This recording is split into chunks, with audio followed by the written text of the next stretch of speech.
Hello WhatsApp guys, সবাইকে ঈদ মোবারক। সবাই ভালো আছেন? আজকে আমি যাব আমাদের বড় মাঠে ঈদের নামাজ পড়তে। তো সবাই মিলে আমরা রওনা দিচ্ছি। একটু পরে আমি যাব, আমার চাচু যাবে, আমার ছোট ভাই, আমার আব্বু এবং ফুপা সহ। আমি অলরেডি বাসা থেকে রওনা দিয়েছি। আমি হেঁটে হেঁটে এখন আমি আমার চাচু বাসায় যাচ্ছি। আমরা যদিও হেঁটে হেঁটে যাব না, আমরা যাব বাইকে। আমার বাইকে যাচ্ছি আমার চাচু, আমি এবং ফুপা। সো আমি আমার ফুপা এবং চাচুকে রিসিভ করার জন্য যাচ্ছি তাদের বাসায়। সো দীর্ঘ ১ বছর পর আমাদের ঈদ আসতেছে, ঈদের নামাজ পড়বো। আমি আস্তে আস্তে রওনা দিচ্ছি ঠাকুরগাঁও বড় মাঠের দিকে, যেটা আমাদের একটা ঈদগাহ। আর আমরা সকলেই ঈদের নামাজ পড়তে যাই। আমার জন্মের পর থেকে যদি ঝড় বৃষ্টি না হয়, প্রতিবারই আমরা চেষ্টা করি যে ঈদগাহ মাঠে নামাজ আদায় করার। তো আমার চাচু, আমার ফুপা এগিয়ে যাচ্ছে, আমি পিছনে ভিডিও ধারণ করছি। আমার আমার আব্বু, আমার দাদা, আমার ছোট ভাই তারা ইতিমধ্যে বড় মাঠে তারা চলে গিয়েছে নামাজ আদায়ের উদ্দেশ্যে। সো আমরা দেখতে পাচ্ছি অনেক মুসল্লি। ঈদ মানে আনন্দ, ঈদ মানে উৎসব, সবারই মনে অনেক আনন্দ। সকালবেলা আমরা ফজরের নামাজ পড়ে ঈদগাহের দিকে রওনা দিয়েছি, সবাই অনেক হাসি খুশি মুখে ঈদগাহের দিকে যাচ্ছি। আমাদেরও অনেক মজা লাগছে, কারণ ঈদ সবার কাছেই একটা মজার জিনিস। কিন্তু কিছু কিছু মানুষের কাছে ঈদ মজার না, যারা হতদরিদ্র আছে। আমরা চেষ্টা করব তাদেরকে এই রমজান শেষে বা ঈদের আগে তাদেরকে আমরা কিছু কাপড় চোপড় দিয়ে যদি সাহায্য করতে পারি, আর্থিক দিক দিয়ে যদি সাহায্য করতে পারি, তাহলে তারাও আমাদের মতো ঈদটাকে সুন্দরভাবে উপভোগ করতে পারবে। সো আমরা হাঁটতে হাঁটতে আস্তে আস্তে চলে আসলাম ঠাকুরগাঁও বড় মাঠে। এখন আমরা প্রবেশ করব বড় মাঠের গেট দিয়ে ঈদগাহর দিকে। সময় বেশি না থাকার কারণে আমরা একটু তাড়াহুড়ো করছিলাম, কারণ ঈদগাহে বসে যদি আমরা খুতবা শুনতে না পারি, তাহলে ঈদের নামাজ পড়া আসাটাই শুধু ব্যর্থতা। আহ, খুতবা শোনা সুন্নত, এটা আমরা সকলেই জানি। আমরা আস্তে আস্তে প্রবেশ করলাম ভিতরে। এখন আমরা একটি জায়গা ঠিক করে বেছে নিয়ে আমরা এখন বসবো। আশেপাশে দেখছি অনেক মুসল্লি এখানে উপস্থিত হয়েছে, এটা দেখে অনেক ভালো লাগে। ঈদের নামাজ একটা মনের ভিতরে একটা প্রশান্তি কাজ করে। এত এত মুসল্লি একত্রিত হয়ে আমরা নামাজ আদায় করতে পারছি, এটা অনেক শান্তির লাগে। এছাড়াও অনেকেই দেখবো যে এই ঈদ পেরিয়ে সামনে ঈদ আসতে না আসতে আমাদের মাঝ থেকে অনেকে হারিয়ে যাবে।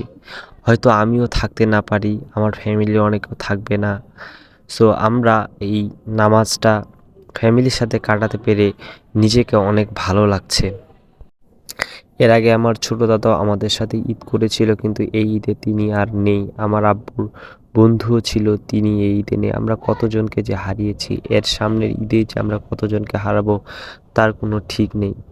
তাই আমরা ঈদের নামাজটা পরিবারের লোকজনের সাথে একসাথে পড়ার চেষ্টা করব সবাই।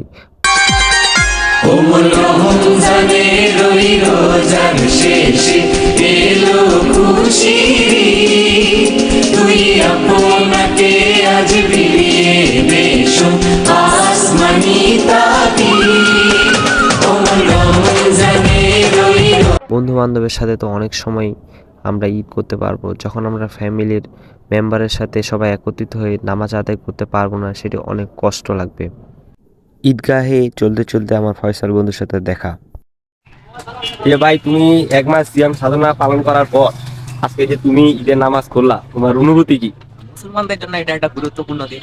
দীর্ঘ 30 দিন আমরা সিয়াম রাখলাম, সেই হিসাবে অনেক ভালো লাগতেছে ঈদের নামাজ পড়ে।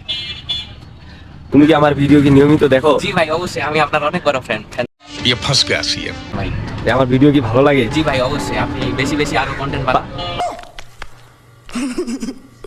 পাবলিক কি খাবে আমার ভিডিও? খাবে ভাই, খাবে না মানে দৌড়াবে। ঠিক আছে, আপনি কি নিয়মিত আমার ভিডিও শেয়ার দেন? শেয়ার দেই নাই ভাই, खत्म बाय बाय टाटा। তবে কিছু পেমেন্ট করলে অবশ্যই শেয়ার।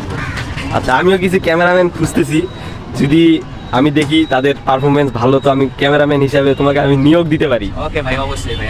নায়ক সুমন, তোমার অনুভূতি কি? আমার অনুভূতি অনেক ভালো। আপনারা আমার বন্ধু, সজীব ভাইয়ের পেজটা ফলো করুন।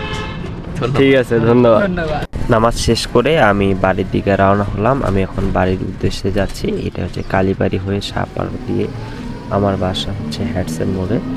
তো ঈদের নামাজ পড়ে অনেক ভালো লাগতেছে, অনেক মুসল্লি একসাথে আসলাম। আসার সময় একটু ক্লান্ত লাগতেছিল, তাই একটু অটো করে আসলাম। আসার পথে আবার পরিচিত আমার বন্ধুদের সাথে দেখা, তো সবার সাথে আজকের ভিডিওটা এ পর্যন্তই থাকবে। সবাই ভালো থাকবেন। আল্লাহ হাফেজ। যদি বেঁচে থাকি নেক্সট ব্লগে দেখা হবে। আসসালামু আলাইকুম।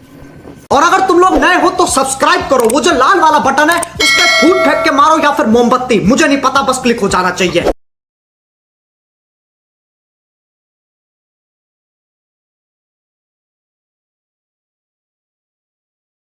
সবার সাথে কোলাকুলি বিনিময় করে আমি চলে আসলাম বাসায়। তো আমার বাসার খুব কাছাকাছি আমি চলে এসেছি। তো আজকের ব্লগে এই পর্যন্তই। সবাই ভালো থাকবেন।